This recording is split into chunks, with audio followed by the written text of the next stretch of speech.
بسم اللہ الرحمن الرحیم۔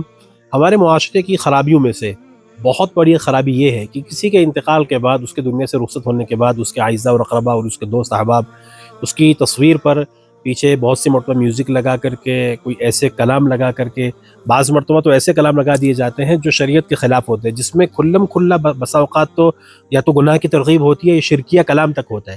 مثال کے طور پر جب کوئی دنیا سے رخصت ہوا، پہلے تو کسی دنیا سے رخصت ہونے والے کی تصویر لینی ہی نہیں چاہیے، پہلی بات تو یہ ہے۔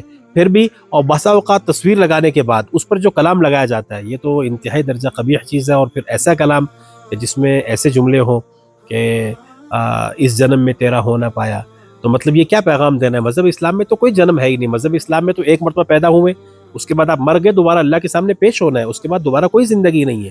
انسان مر گیا، دوبارہ اللہ کے سامنے پیش ہونا ہے، پھر یا تو جنت ہے یا جہنم ہے۔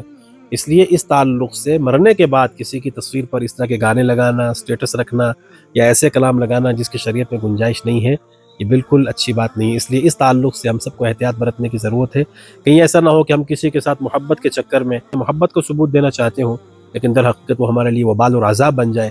اس لیے کسی مرنے والے کے لیے اثار ثواب کریں، دعائے مغفرت کریں، اللہ سے اس کے لیے معافی کے طلبگار ہوں، لیکن اس طرح کے اسٹیٹس رکھنا، بیک گراؤنڈ میں کلام لگانا بالکل پسندیدہ چیز نہیں ہے۔ یہ بجائے ثواب کے عذاب کا سبب بن سکتا ہے۔ اللہ ہمیں عقل سلیم عطا فرمائے۔ جزاکم اللہ خیرا۔